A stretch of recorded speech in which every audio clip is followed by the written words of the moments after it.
నమస్తే. అధికారం కార్యక్రమానికి స్వాగతం. నేను మీ బ్రహ్మనాయుడు. ఆంధ్రప్రదేశ్లో ఏం జరుగుతోంది? ప్రభుత్వాలు మారినా ప్రజల తలరాతలు ఎందుకు మారటం లేదు? ఉన్నవాడు మరింత ఉన్నవాడుగా ఎదిగిపోతా ఉన్నాడు, పేదవాడు పేదవాడుగానే ఎందుకు మిగిలిపోతా ఉన్నాడు? ఆంధ్రప్రదేశ్ అవుతుందా ఆదాని ప్రదేశ్, లేక అయ్యిందా అనే అంశాలు చర్చిద్దాం. అదేవిధంగా ఆంధ్రప్రదేశ్లో ఉన్నటువంటి ప్రధానమైనటువంటి వ్యాపార సంస్థలు రెండు ప్రధాన సామాజిక వర్గాల చేతుల్లో నలిగిపోతున్నటువంటి పరిస్థితి. ప్రత్యేకించి చెప్పాలంటే కొన్ని ప్రధానమైనటువంటి వ్యాపార మార్గాలు రెండు ప్రధాన సామాజిక వర్గాల హస్తగతంగా మారిపోయిన పరిస్థితి. అయితే ఈ పోర్టులకు సంబంధించి కనుక చూస్తే Krishnapatnam port, Gangavaram port, Kakinada port, Kakinada SEZ, Vizag data centre, Ramayapatnam port, Mulapeta port, Machilipatnam port, Visakha steel port, Visakha steel plant, మరి ఇవన్నీ కనుక చూస్తే ఆదాని హస్తగతం అవుతూ ఉన్నాయా? రెండు ప్రధాన సామాజిక వర్గాలు వీటిని ఏళ్తున్న పరిస్థితి ఉందా? ఈ అంశాలన్నీ చర్చిద్దాం. ఇదే వాళ్ళ అధికారం కార్యక్రమం. ఈ కార్యక్రమంలో మనతోటి పార్టిసిపేట్ చేయడం కోసం డాక్టర్ జె పూర్ణచంద్రరావు గారు, రిటైర్డ్ డీజీపీ, అదేవిధంగా ఏపీ బీఎస్పీ స్టేట్ కోఆర్డినేటర్ మనతోటి జూమ్ కాల్ అందుబాటులో ఉన్నారు. అదేవిధంగా సంగం సూర్యారావు గారు, సీనియర్ జర్నలిస్ట్, బీసీ సమాజ అధ్యక్షులు మనతోటి స్టూడియోలో అందుబాటులో ఉన్నారు. అదేవిధంగా అంగడాల పూర్ణచంద్రరావు గారు, బీసీ సమన్వయ కమిటీ చైర్మన్ ఆంధ్రప్రదేశ్ సంబంధించి వారు కూడా మరికొద్దిసేపట్లో మనతో జాయిన్ అవుతారు. రైట్, ముందుగా డాక్టర్ జె పూర్ణచంద్రరావు గారు ఉన్నారు, వారితో మాట్లాడదాం. రిటైర్డ్ డీజీపీ, అదేవిధంగా AP BSP state coordinator. Purnachandrarao గారు నమస్కారం అండి. నమస్కారం బ్రహ్మనాయుడు గారు. సార్, ఏం సార్ ప్రత్యేకంగా అసలు చూస్తే పోర్ట్లు అంటే వ్యాపార సామ్రాజ్యాలకి ఒక వారధిగా ఉన్నటువంటి పోర్ట్లు, ఒక దగ్గర నుంచి మరొక దగ్గరకి ఏవైతే వస్తువులు తరలించేటువంటి క్రమం కానీ, లేకపోతే ఈ ఇటీవల కాలంలో వచ్చినటువంటి కొన్ని అంశాలు చూస్తే రైస్ రవాణా, లేకపోతే పీడిఎస్ రైస్ రవాణా, ఇక రకరకాలుగా ఇక్కడ నుంచి కొన్ని కాకినాడ లాంటి ప్రధానమైన పోర్టుల నుంచి అనేక రకాలైనటువంటి ఇల్లీగల్ సరుకు రవాణా జరుగుతున్నటువంటి ఎపిసోడ్ కూడా వచ్చింది. అయితే వీటికి అడ్డాగా, వీటికి కేంద్రంగా ఉన్నటువంటి పోర్టులు ప్రధానంగా అదాని హస్తగతం అయ్యాయి అని చెప్పేసి, వాటి విలువ లక్షల కోట్ల ఉందని చెప్పేసి జరుగుతున్నటువంటి ఏవైతే చర్చ ఉందో, మరి వాటిలో వాస్తవాలు ఏంటి? పూర్ణచంద్ర గారు. బ్రహ్మనాయుడు గారు, మంచి ప్రోగ్రామ్ ఈరోజు మీరు టేకప్ చేశారు. ఆంధ్రప్రదేశ్ అదాని ప్రదేశ్ గా మారటం మొదలయ్యి దాదాపుగా 2 దశాబ్దాలైంది. మనకి కృష్ణపట్నం పోర్టుతో మొదలైందండి. ఒక కమ్మ వ్యాపారవేత్త కృష్ణపట్నం పోర్టును ఆయన డెవలప్ చేస్తాడు. అది నేను నెల్లూరు ఎస్పీగా ఉన్నప్పుడు 1995 నుంచి కూడా ప్రభుత్వం ప్రైవేట్ వాళ్ళకి ఇవ్వాలని చెప్పి ఆలోచిస్తూ మొత్తం మీద ఏదైతేనేమి అప్పుడు జరగల 95లో చంద్రబాబు హయాంలో. ఆ తర్వాత ఈ కమ్మ వ్యాపారవేత్తకి ఒక ఆయనకి రాజశేఖర రెడ్డి హయాంలో ఇవ్వటం జరిగింది. ఆయన బాగా డెవలప్ చేశాడు. యాక్చువల్ గా చెప్పాలంటే we should be proud of Krishnapatnam port. 7,000 ఎకరాల భూమి ఉంది. దాన్ని అదాని కన్నుబడింది. జగన్మోహన్ రెడ్డి రాగానే మరి వాళ్ళకున్నటువంటి వ్యాపారపరమైనటువంటి వ్యవహారాలు ఏమున్నాయో, కమ్మ వ్యాపారవేత్తకి జగన్మోహన్ రెడ్డికి మధ్య ఉన్నవి తెలియదు, కానీ అదాని దీన్ని హస్తగతం చేసుకున్నాడు. ఇప్పుడు దాదాపుగా అది 50,000 కోట్ల విలువ చేస్తుంది ఆ ఒక్క పోర్ట్. అదే కాకుండా ఇదే అదాని మరి రాజశేఖర రెడ్డి అట్లాగే చంద్రబాబు హయాంలో ఒక ఆయన రాజుగారు తీసుకున్నాడు, వ్యాపారవేత్త. గంగవరం పోర్టు డెవలప్ చేశాడు. అది 2,000 ఎకరాల భూమి ఉంది అక్కడ. అది స్టీల్ ప్లాంట్ భూమి తీసుకున్నారు. దాన్ని బాగా డెవలప్ చేసినాక ఈ జగన్మోహన్ రెడ్డి మొన్న సీఎం అయినాక అది అదాని పరం చేశారు. చిత్రం ఏంటంటే జగన్మోహన్ రెడ్డి ప్రభుత్వ వాటా 10% పైగా ఉంటే దాన్ని కూడా ఆయన అమ్మేశారు. మరి దీనికి ఏ రకంగా, ఏ బేస్ మీద అమ్మేశారు ఏంటి? మరి ఈ ప్రభుత్వాలు ఏమి ఎంక్వైరీ చేసే పరిస్థితులు ఏం కనపట్లేదు. చంద్రబాబు ప్రభుత్వం ఖచ్చితంగా దీన్ని ఎంక్వైరీ చేయాలి. ఇది చేయకుండా కాకినాడ పోర్టు, కాకినాడ ఎస్సీజెడ్కి సంబంధించి కమ్మ వ్యాపారవేత్త ఎవరైతే ఆయన డెవలప్ చేశాడో ఆయన దగ్గర నుంచి జగన్ కాలంలో మనం చూసాం పేపర్లో రెడ్డి వ్యాపారవేత్త అరబిందో ఫార్మా వాళ్ళు హస్తగతం చేస్తున్నారు. దీని మీద ఎంక్వైరీ నడుస్తుంది. అంటే ఇది ఇంకా అదాని చేతుల్లో పడలే.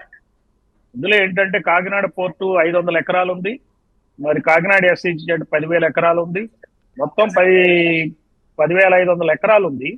ఇది దాదాపుగా 2 లక్షల కోట్ల రూపాయలు విలువ చేసేటువంటి బిజినెస్ కి ఇది ప్లాన్ ఉంటే దాన్ని ఇప్పుడు రెడ్డి వ్యాపార చేతిలో ఉంది. అది అక్రమం అంటూ పోలీస్ కేసులు అవుతున్నాయి. మరి రేపు అదాని ఇంకో రూపంలో వచ్చి దీన్ని హస్తగతం చేసుకుంటే ఏ ఎంక్వైరీలు ఉండవో ఏమిటో మరి మనకు తెలియదు. అలానే వైజాగ్ డేటా సెంటర్ ఇది అదానికి ఇచ్చేశారు రాష్ట్ర ప్రభుత్వ భూమి. చంద్రబాబు నాయుడు 2019లో 60 ఎకరాలు ఇస్తే 2000 దాన్ని రద్దు చేశాడు జగన్ రద్దు చేసి ఆయన 60 ఎకరాలు కాదు 130 ఎకరాలు ఇచ్చాడు. మరి 130 ఎకరాలు ఇవ్వడానికి గల కారణాలు ఏంటి? ఏ బేస్ మీద ఇచ్చాడు, ఎందుకు ఇచ్చాడు, మరి ముందెందుకు రద్దు చేశాడు? దీని మీద ఎంక్వైరీలు ఏమైనా జరిగే పరిస్థితి ఉందా? ఈ చంద్రబాబు ప్రభుత్వం చేస్తుందా అంటే చెయ్యదనే అనుకోవాలి. అది 130 ఎకరాలు దాదాపుగా 6-7 వేల కోట్ల విలువైంది. అట్లా కాకుండా ఇప్పుడు కొత్తగా వచ్చే పోర్టులు ఉన్నాయి. రామాయపట్నం పోర్ట్ అది కమ్మ వ్యాపారవేత్త చేతుల్లోకి వెళ్ళేటువంటి అవకాశం ఉంది. దాన్ని కూడా అదాని హస్తగతం చేసుకోవచ్చని, మూలాపేట కూడా అదే మాదిరిగా జిందాల్ హస్తగతం అయ్యేటువంటి పరిస్థితులు ఉన్నాయని వినపడుతుంది. ఇంకా మచిలీపట్నం పోర్టు కూడా ఈ కమ్మారెడ్డి కులాలకు సంబంధించిన వాళ్ళ చేతుల్లోనే ఉంది. మరి అది ఎవరికి పోతుందో తెలియదు. అయితే ఇదంతా ఒక ఎత్తు. అయితే విశాఖ స్టీల్ ప్లాంట్ 27,000 ఎకరాలు ఉన్నటువంటి స్టీల్ ప్లాంట్, 4 లక్షల కోట్ల విలువైనటువంటి స్టీల్ ప్లాంట్, 4 లక్షల కోట్ల రూపాయలు, 4 లక్షల కోట్ల రూపాయలు విలువైన స్టీల్ ప్లాంట్, అట్లానే 5 లక్షల కుటుంబాల జీవితాధారమైనటువంటి స్టీల్ ప్లాంట్ ని మరి కేంద్ర రాష్ట్ర ప్రభుత్వాలు అదానికో జిందాల్కో అప్పగిస్తేటువంటి పరిస్థితులు ఉన్నాయని తెలుస్తుంది. ఎందుకంటే కుమారస్వామి మినిస్టర్ కూడా మేము ప్రైవేటైజేషన్ ఆపట్లేదు అనే విషయాన్ని పార్లమెంట్ లో ఆయన చెప్పాడు.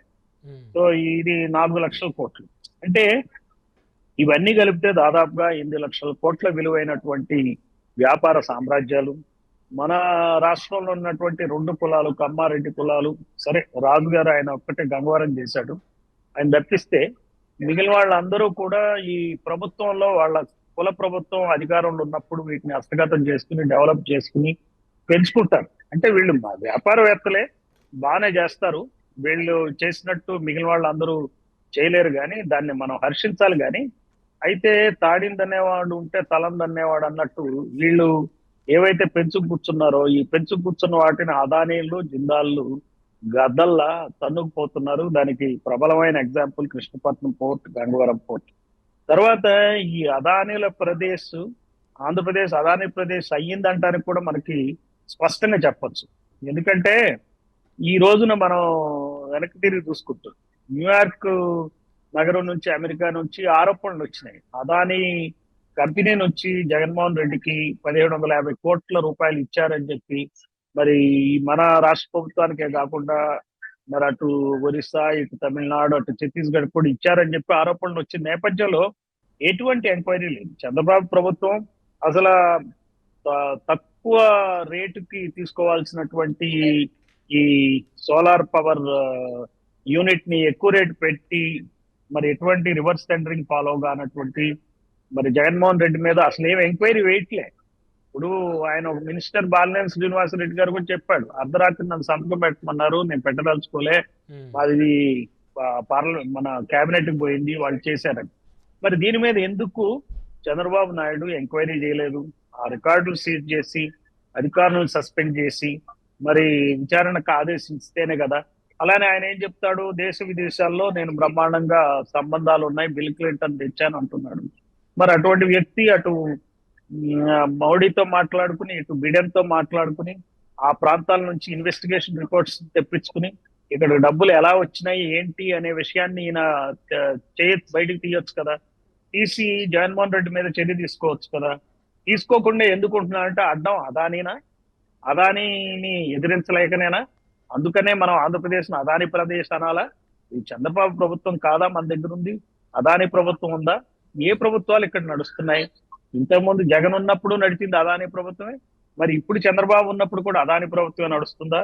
ఇంకొక విషయం కూడా మీకు చెప్పదలుచుకున్నాను. అంటే ఇక్కడ ఒకటి పూర్ణచంద్రరావు గారు ప్రధానంగా చెప్పండి. అంటే అదానీ చేతిలో రాజకీయ నాయకులు కీలుబొమ్మలు అవుతున్నారా, రాజకీయ నాయకుల చేతిలో అదానీ వీళ్ళకి సహకరిస్తున్నాడా? దీన్ని ఎట్లా చూడాలి సార్? ఇంతకుముందు ఏం చేసేవాళ్ళంటే ఈ ధనవంతులు వీళ్ళ చేతుల్లో మనుషుల్లాగా కీలుబొమ్మల్లాగా ఉండేవాళ్ళు. ఓకే. ఇప్పుడు ఈ మన సీఎంల స్థాయి ధనవంతుల స్థాయి కన్నా ఎక్కువ ఉండేది.